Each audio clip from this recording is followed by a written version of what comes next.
제일 첫 번째 나타나는 현상이 우리 마음속에 기쁨이 우리 가운데 넘쳐나게 되어 있죠. 우리는 찬양할 때 샘솟는 기쁨으로 얘기하는데 하나님의 거룩한 영이 내 마음속에 들어오면서부터 내 마음속에 기쁨이 샘솟듯 일어나면서 예배에도 기쁨이 있고 헌신을 해도 기쁨이 있고 삶 그 전체가 기쁨이 충만한 것은 바로 성령 충만할 때 나타나는 모습이라고 볼 수가 있습니다. 두 번째는 우리 마음속에 평안함이 찾아오게 되어 있습니다. 내 모든 삶을 그분에게 다 맡기고 나면서부터 내 마음에 세상이 알 수 없는 참된 평안이 물밀듯이 우리 마음속에 흘러 들어오게 되었습니다. 성령 충만하면 우리 마음에 참된 평안함이 있어지게 되는 것입니다. 또 우리 성령 충만하게 되면 하나님의 거룩한 영이 내 마음을 지배하면서부터 내 삶 속에 감사로 충만된 삶으로 바뀌어지게 됩니다. 조그마한 것도 감사하고 입술로도 감사하고 생각으로도 감사하고 모든 행동도 감사하고 모든 삶 속에 범사로 감사에 채워지는 것은 성령 충만할 때 나타나는 하나님의 모습이 되는 줄로 믿습니다. 또 하나는 우리의 삶 속에 사랑할 수 있는 그런 마음을 거룩한 영이 우리 마음에 허락하여 주어서 위로 하나님을 마음을 다하고 뜻을 다하고 성품보다 하나님을 사랑할 수 있는 그런 마음을 품게 만들어주고 아르론 이웃을 내 몸처럼 사랑할 수 있는 그런 마음까지 품게 하시고 심지어는 원수까지 사랑할 수 있는 그런 마음을 주신 것, 성령께서 우리 마음에 작동할 때 그런 역사가 나타나게 되는 줄로 믿습니다. 또 하나는 우리 성령 충만하게 되면 열정적인 마음을 하나님의 거룩한 영이 허락해 따라서 열정을 품게 한다. 주의 거룩한 영이 우리 가운데 강하게 임하면서부터 어떤 일이 주어질 때마다 최선을 다하고 적극적인 마음을 가지고 열심히 품고 헌신하고 봉사하고 신앙생활 자체가 아주 뜨거운 이런 마음을 가지고 하나님을 섬겨나가게 되는 것입니다. 어떤 분야든지 열심히 일하는 사람들은 성공을 할 수가 있습니다. 우리 주변에 지식이나 학식이 많은 사람들보다도 열심히 노력하면서 최선을 다하는 사람들이 성공한 사람들이 굉장히 많아요. 성공한다는 것은 갑자기 손쉽게 얻어진 것이 아니라 마치 계단을 한 계단 한 계단 올라가는 것처럼 열심히 부지런히 최선을 다하다 보면 어느 날 갑자기 성공이 우리 문 앞에 다가오게 되는 것입니다. 세상 사람들 살아가는 모습 가운데 열심처럼 아름다운 모습이 없어요. 열심이 뭘까요? 헬라 말로 엔데오스라는 말을 쓰고 있습니다. 엔데오스라는 얘기는 하나님 안에 있다는 얘기입니다.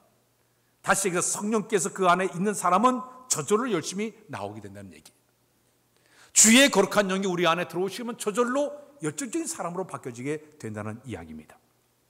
고린도서 5장에 보게 되면 사도 바울이 내가 미쳤어도 하나님을 위해서 내가 미쳤다는 말을 쓰고 있습니다. 사도 바울이 부활의 주님을 담에서 만나 배웠고 그 다음에 성령께서 그에게 강하게 임하게 되면서부터 그의 삶에 엄청난 변화가 일어났습니다. 그 누구도 뜨거운 열정을 품고 소아시아와 유럽 지방에 다니면서 1차, 2차, 3차 열심히 미친 개처럼 다니면서 복음을 전했던 사람이 바로 사도 바울이었습니다. 그의 열정적인 미친 모습, 예수의 미친 모습, 선교의 미친 모습은 그 배후에 성령께서 그에게 끊임없이 열정을 품게 하시니까 그가 이런 엄청난 사역을 그가 감당하게 되었던 것입니다. 초대교회 성도들이 그들이 오순절 다 막아야 달라고 성령이 강하게 임하게 되니까 성령 받기 전에는 두려움 속에 살았습니다. 소극적인 사람들이었습니다. 하나가 되지를 못했습니다. 그러나 놀라운 성령께 그에게 강하게 임하게 되니까 그런 뜨거움을 가지고 목숨 걸고 나가서 복음을 전하기를 시작을 했습니다. 복음 전하다가 매를 맞기도 했습니다. 돌에 맞기도 했습니다. 옥에 갇히기도 했습니다. 죽음을 당하기도 했습니다. 그런데 불구하고 전혀 끄떡하지 않고 열심을 다해서 두려움 없이 그들이 복음을 전하게 되었습니다. 그때 예루살렘 거리에 예수 믿지 않는 사람들이 이 초대교회 성도들을 이렇게 표현해서 저들이 세술에 취했다 그랬습니다. 우리 주변에 술 취한 사람들 보게 되면 천상적으로 볼 때 성령 충만한 사람은 좀 비슷한 게 많아요. 제정신이 아니에요. 그저 담대하고요. 노래도 흥얼흥얼 부르고 아주 기쁨이 충만된 그 모습, 성령 충만할 때 이런 모습으로 현상적으로 바뀌어지게 될 줄로 믿습니다. 성경을 보게 되면 베드로전서 3장 13절에 너희가 열심으로 선을 행하면 누가 너희를 해하려? 다 같이 읽자. 시작. 또 너희가 열심으로 선을 행하면 누가 너희를 해하리요? 오늘 본문에 보게 되면 로마서 12장 11절 다 같이 우리 읽겠습니다. 시작. 부지런하여 게으르지 말고 열심히 품고 주를 섬기라. 자, 성경에서는 계속 열심을 내라, 열심히 내라, 이런 말씀이 끊임없이 성경 말씀 속에 들어가 있는데, 우리가 주전자에 물을 끓이게 되면, 열심히 주전자에 불을 온도를 가게 되면 너무 가열되면 뚜껑이 덜렁덜렁 하지 않습니까? 증기기관차를 보게 되면 화씨 212도가 되게 되면 그 거대한 그 기차가 바퀴를 움직이면서 앞으로 쭉 달려가게 되어 있습니다. 그러나 온도가 오르지 않게 되면 1cm도 이 바퀴가 굴러갈 수 없어요. 열기가 가해지게 되니까 증기가 움직이는 것처럼, 열기가 가해지니까 주전자에 물이 펄펄 끓어가지고 이 뚜껑이 덜렁덜렁 하는 것처럼, 하나님의 거룩한 영이 우리 가운데 강하게 들어오게 되면 우리도 모르는 가운데 우리 안에 이 열정이 타올라가지고 어떤 역사를 끌어가는 인물로 바뀌어지는 것이 우리 성령께서 우리 속에 역사할 때 이런 모습이 변하게 되게 될 줄로 믿습니다. 만약 우리가 열정과 열심을 갖지 못한 사람들을 보게 되면 특징들이 있어요. 그 첫 번째가 뭐냐? 한가한 사람이에요. 할 일이 없어요. 그러나 열정이 있는 사람들은 일할 시간을 스스로 만들어내고 일할 만한 환경을 만들고 불타는 마음을 가지고 그 일에 뜨거운 열정을 가지고 일하는 사람들은, 이런 사람들과 이 굉장한 차이가 있는 게, 열정이 없는 사람은 한가하게 살 수밖에 없습니다. 열정이 없는 사람은 두 번째, 모든 일이 귀찮아요. 어떤 일을 맡기면 무겁게 생각해가지고 자연스럽게 그 일을 자원하는 마음을 해야 되는데 그 모든 걸 다 손과 발이 전혀 움직이지 못해요. 일 자체가 귀찮은 마음을 갖게 됩니다. 열정이 식어지게 되면 삶의 목적의식이 없습니다. 그저 하루살이처럼 하루하루 살아가요. 먼 미래에도 달려가야 되는데 그저 하루하루를 목적도 없이 살아가는 그런 모습이 될 때가 있다는 얘기입니다.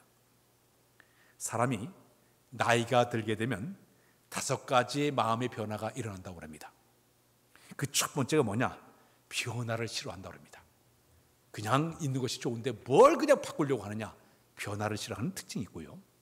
두 번째는 조그마한 사소한 것도 짐으로 여겨진다고 합니다.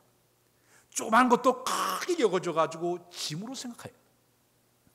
그런데 뭐 쉽게 포기하고 자적으로 낙심하는 이런 특징을 가지고 나이가 들면 그런 현상이 나타난다고 얘기하고 있습니다. 세 번째는 모험심이 없어요. 두려운 생각이 가득 차다 보니까 아무것도 할 수 없는 그런 마음의 상태가 된다고 얘기를 합니다. 네 번째는 뭐냐? 과거에 집착을 하게 된답니다. 현재보다는 옛날을 자꾸 얘기해요. 커피 가운데 라떼, 이 커피, 전 커피를 안 좋아해서 잘 모르는데 커피점에 가서 사면 라떼 달라고. 근데 요즘 젊은 사람들이 이 여세 있는 사람들에게 라떼라는 말을 써요. 라떼는 말이야. 라떼는 말이에요. 자꾸 과거를 얘기하면서 라떼는 이랬는데, 라떼는 이런 표현한 것이 나이가 들 때 그런 표현을 하게 된다고 합니다. 마지막에는 변화를 싫어하고 현실에 안주하기로 하는 것이 나이 들 때 그런 모습이 된다고 이야기를 하고 있습니다. 세찬 시냇물이 흐른 곳에 이 구른돌은 절대 이끼가 끼지를 않습니다. 그러나 물이 고이는 곳에는 물이 썩어져 버려요. 냄새가 나요. 고기가 살 수가 없습니다. 우리가 저 물레방아를 보게 되면 겨울에도 계속 돌아가는 물레방아는 얼지를 않아요. 그러나 멈추게 되면 그 물레방아는 얼음이 얼게 되어 있습니다. 교회의 모든 성도들이 원동력을 가지고 성령께서 주시는 지치지 않는 열정을 품기만 하면 교회가 물레방아 돌아가 끊임없이 교회는 활동적으로 역동적으로 교회가 아름답게 역사를 만드는 역사의 교회가 되게 될 줄로 믿습니다. 영국의 메크로폴탄 교회에 당시 유명한 설교가가 스펄전 목사님이었습니다. 근데 그 목사님 목회를 할 때 1866년에 소속 교인이 4,366명이었습니다. 당시로 볼 때 세계 최대의 교회였습니다. 근데 어느 날 이 목사님께서 설교 도중에 주일날 설교에 이런 설교를 했습니다. 여러분, 주님을 향한 뜨거운 사람 12명만 있으면 이 런던의 삭막한 도시를 갖다가 고독한 환경을 기쁨에 충만한 도시로 만들어낼 수가 있습니다. 그러나 4,366명이 있다 하더라도 모든 성도가 다 미지근하게 되면 우리는 아무것도 할 수가 없습니다. 그랬습니다. 교회 내에 열정 있는 사람 몇 명만 있으면 교회는 변화가 일어나요. 교회 10% 사람들만 있어 하더라도 교회 뜨거운 열정 있는 사람이 있으면 교회가 엄청난 변화가 일어나게 된다는 얘기입니다. 운동선수 가운데 아마추어가 있고 그다음 프로가 있습니다. 이 프로인 사람들은 어떤 일을 할 때, 뭐 운동한다든지 어떤 일을 할 때 전문가예요. 자기의 모든 일을 이것 때문에 먹고 사는 사람이기 때문에 최선을 다해가지고 아주 전문가가 되려고 노력하는 것이 프로들의 모습이에요. 그러나 아마추어들은 뭐냐? 열정은 있지만 취미로 하고 있습니다. 취미로 하기 때문에 이 프로들을 도저히 따라갈 수가 없는 거예요. 만약 교회 안에 성도들 가운데 프로 정신을 가지고 일하는 사람과 아마추어 취미로 교회 생활하는 엄청난 차이가 있을 거예요. 우리 신앙적인 에 프로들이 다 되시기를 바랍니다. 프로가 돼야만이 교회인들이 아주 그 일을 할 때마다 최선을 다하고 열정을 다해 주의 거룩한 사역을 감당하게 된다는 얘기입니다. 어떤 사람은 교회에 와서 열심을 내요. 열심히 내서 어느 날 보니까 교회 안 보여요. 쉽게 신앙이 무너져 버렸어요. 왜냐하면 신앙의 본질을 잃어버릴 때 그런 모습이 나타납니다. 자기 열심에 빠지게 되면 위험 요소가 굉장히 많아요. 하다가 스스로 무너지게 되고 넘어지게 되고 교회를 떠나버려요. 그 일을 팽개쳐버리는 사람들이 굉장히 많아요. 그러나 하나님 공급한 열심, 성령 주신 열정을 품은 사람들은 변하지 않아요. 잘 견뎌낼 수가 있어요. 끊임없이 새로운 걸 만들어내고 창의적으로 일을 감당하는 사람, 성령 주신 열심을 가질 때 가능한 줄로 믿습니다. 베드로 사도가 우리 예수님을 3년 동안 따라다니지 않았습니까? 그는 12명 제자 가운데 가장 앞장서서 주를 따랐던 적극적인 사람이었어요. 12제자 가운데 수제자 역할을 한 사람이 바로 베드로 사도였습니다. 얼마나 주님을 사랑했던지, 얼마나 뜨겁게 주를 섬겼던지, 우리 예수님이 겟세마네 체포당할 때 쫓아가서 얼마나 화가 났던지 말고 한 사람의 귀를 자를 정도로 충성스러운 적극적인 사람이 이 베드로 사도였습니다. 바로 26장의 33절에 보니까 우리 예수님께서 앞으로 내가 저 예루살렘에 가게 돼서 장로들과 많은 종교자들에게 내가 핍박을 당하고 죽음을 당했고 부활할 것이라 예고를 했습니다. 그때 베드로는요, 다른 절보다 이렇게 얘기했습니다. 다 주를 버리자도 결코 저는 주를 버리지 않겠습니다. 내가 주님과 죽을전정 내가 끝까지 주를 부인하지 않겠다고 혼장되면서 사람이 바로 베드로 사도였습니다. 그러나 우리 예수님 막상 체포를 당하고 가베에 들어가서 재판을 받으려고 할 때, 그때 가베에 들어서 불을 쬐고 있을 때 한 어린 기집종 하나가 와서 너도 예수와 함께 다닌 사람이지, 너 예수님의 제자지, 한패지 얘기해야 되니까 나 예수를 모른다고 부인하게 됩니다. 심지어 예수님을 부인하면서 저주하면서까지 3번씩이나 부인했던 나약한 사람이 되고 말았어요. 그는 처음에 3년 동안 주님을 따라다닐 때는요, 인간의 열정만 가지고 따라났어요. 인간의 열심만 가지고 주를 따라나섰습니다. 그러나 이 베드로 사도가 변한 게 있었습니다. 그가 오순절 마가다락방에 임한 성령의 역사를 체험한 다음에 그는 180도 바뀌어지게 됩니다. 그는 180도 바뀌어져서 목숨 걸고 복음을 전파하는데 끌려가 매를 맞고 옥에 갇혀도 전혀 두려워하지 않았습니다. 마지막 순간 그는 거꾸로 십자가에 죽기까지 충성스럽게 사명당한 사람이 바로 베드로 사도였습니다. 배후에는 성령께서 그의 마음에 열심을 갖도록 인도해 준 줄로 믿습니다. 성경을 보게 되면 가장 열정적인 사람을 꼽으라 그럼 구약의 한 사람을 소개하고 싶습니다. 이 구약의 누군가 하면 바로 야곱이었어요. 야곱은 누구보다도 아주 정열의 사나이였죠. 야망의 사람이었습니다. 자기 형인 에서가 갖고 있는 장자권을 뺏기 위해서 오늘 팥죽을 이렇게 쓰고 있는데 형이 사냥하고 돌아가 허기져 있었습니다. 형이 나에게 팥죽 한 그릇 달라 그러니까 형 내가 팥죽 한 그릇 테니까 형 장자권 나에게 달라고. 그러니까 여기 형이 그래 배고픈데 그거 무슨 소용이 있냐, 그래 너 가져라. 팥죽 한 그릇 형에게 뺏어버린 사람이었습니다. 자기 아버지 이삭이 세상을 떠날 때 앞을 잘 보지 못할 때 변장하고 들어가서 자기 형이 받을 축복을 가로채기도 했습니다. 축복을 향해서 누구보다도 이렇게 열정을 갖던 사람이 바로 이 야곱이었습니다.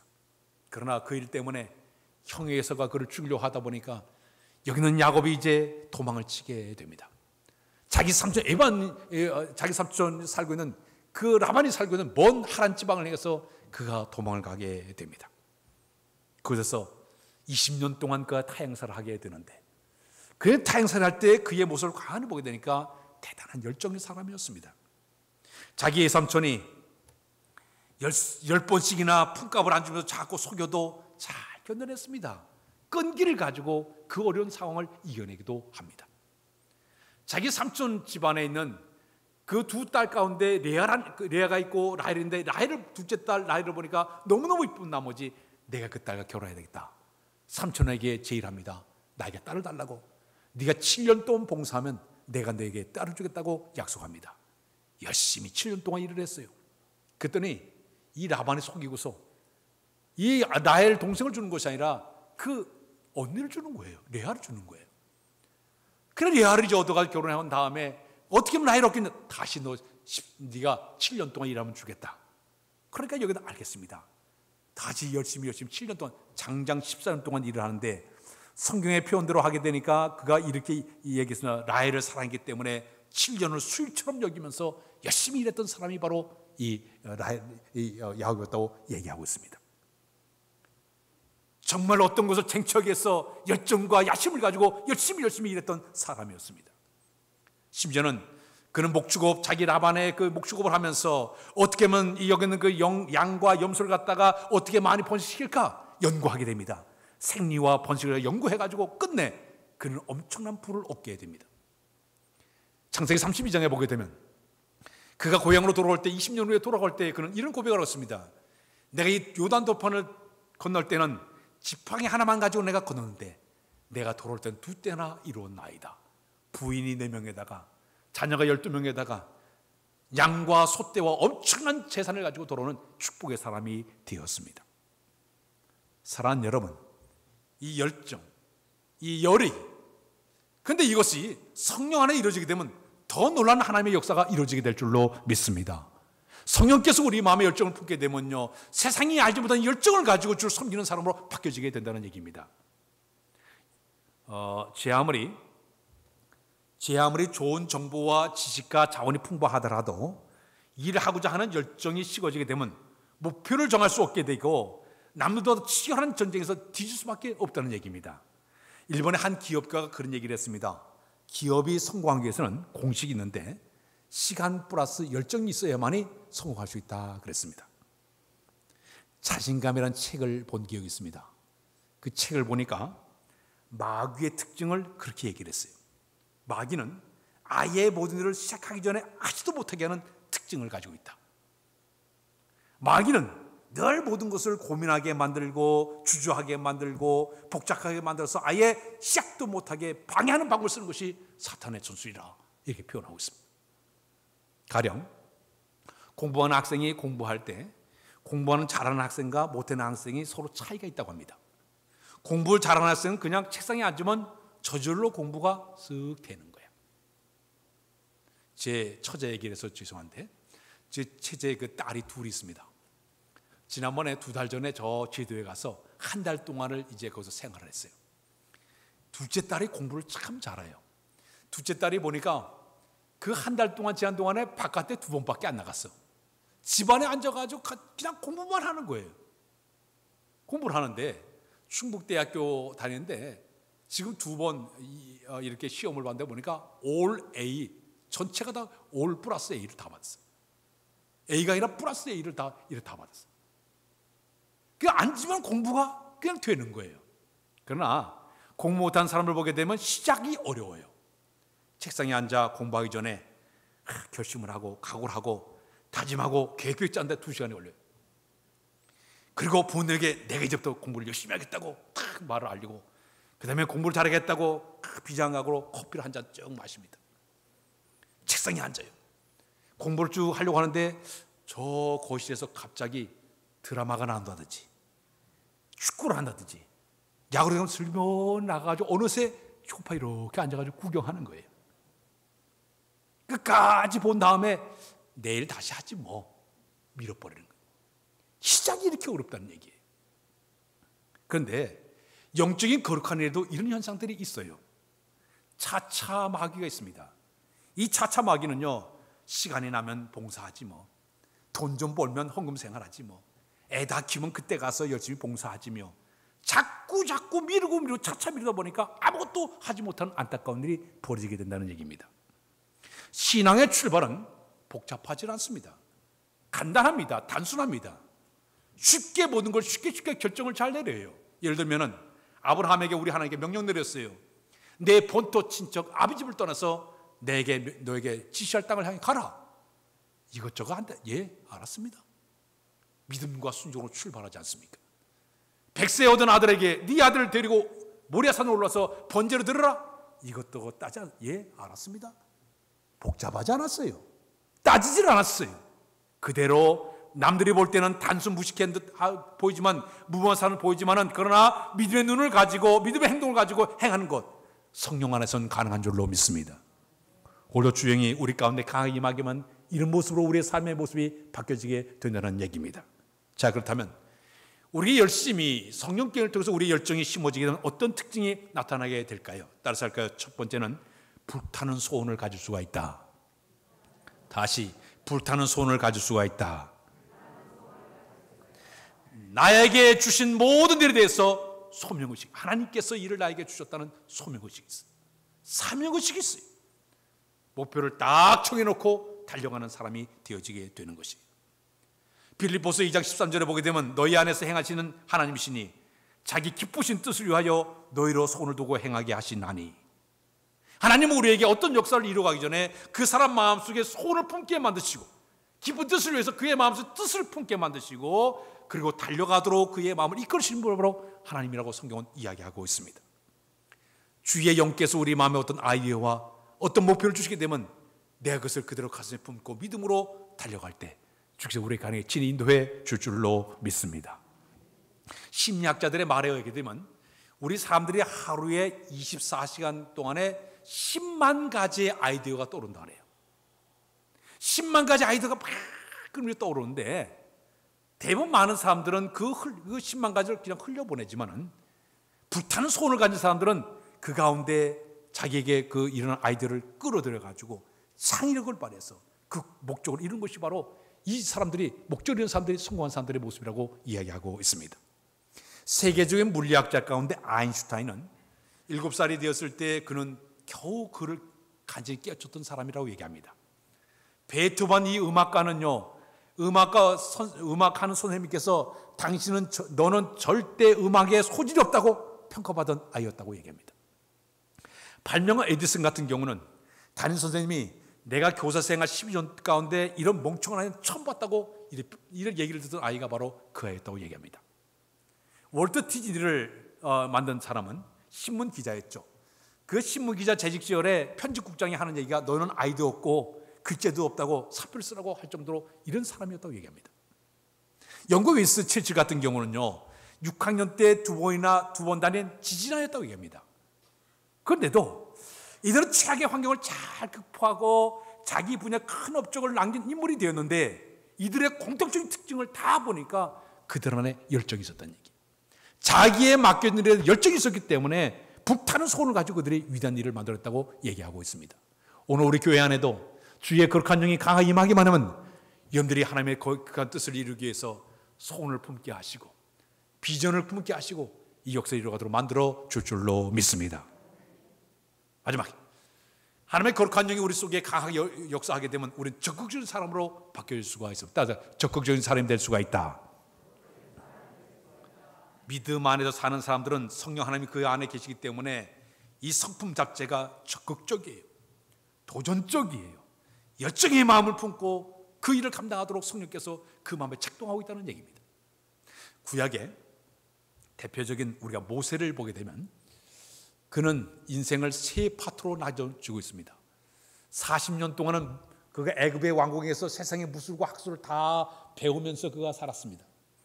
하나님 그를 저 미디안 광야에 보내가지고 40년 동안 영적인 훈련, 자기를 버릴 훈련을 하나님께서 다 갖게 만들었습니다. 80세가 되자 그를 불러내가지고 마침내 그에게 40년 동안 광야 생활을 통해서 사역을 하게 만들었어요. 자, 그런데 모세가 40년 동안 하나님과 쓰임 받을 때에 그가 나이가 120세가 되었을 때에 신명기 34장 7절에 보니까 이런 말씀이 있습니다. 모세 나이가, 우리 다 같이 읽어 시작. 모세가 죽을 때 나이가 120세였으나 그 눈이 흐르지 아니하였고 기력이 쇠하지 아니하였더라. 120세가 됐는데도 눈이 흐려지지 아니하고 기력이 쇠하지 아니하였더라.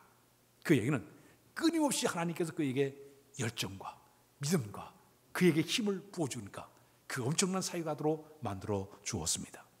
만일 우리 교회 안에도 성령의 사람이 하나둘씩 일어나기만 하면 이 모세에 있던 이 열정적인, 이 적극적인 마음을 하나님이 허락하사 주의 거룩한 일을 잘 감당하도록 인도해 줄 줄로 믿습니다. 여러분, 우리가 6개월 동안은 이제 살아왔어요. 참 교회가 어려움이 많았죠. 이 거의 코로나 바이러스 때문에 교회가 정상적인 예배를 드리지 못하면서 간신히 이 6개월 동안 우리가 살아왔어요. 남은 6개월 동안 여러분들이 어떻게 보내겠습니까? 우리에게는 성경을 통해 주어지는 열정이 우리에게 필요한 줄로 믿습니다. 세상에 가장 아름답지 못한 사람이 어떤 사람인 줄 알아요? 게으른 사람이에요. 나태한 사람이에요. 태만한 사람이에요. 자포자기하는 사람이에요. 수시로 이 핑계 저 핑계에서 아무것도 하지 못한 사람이 가장 아름답지 못한 사람이에요. 서울역에 여러분 가보세요. 합판지나 신문 하나 깔고 잠을 자는 노숙자들의 모습을 보십시오. 걷는 것도 어기적 걸어요. 눈을 보니까 생기가 없어요. 어깨가 쭉 늘어지고 그냥 사람들 구걸하면서 사는 그 모습 그 모습 볼 때 얼마나 아름답지를 못해요. 그러나 열정 있는 사람들은 눈빛이 달라요. 걷는 것도 빠릿빠릿거려요. 어깨를 딱 펴고 당당한 모습을 가지고 살아가지 않습니까? 오늘 우리의 모습도 그런 모습이 되어야 될 줄로 믿습니다.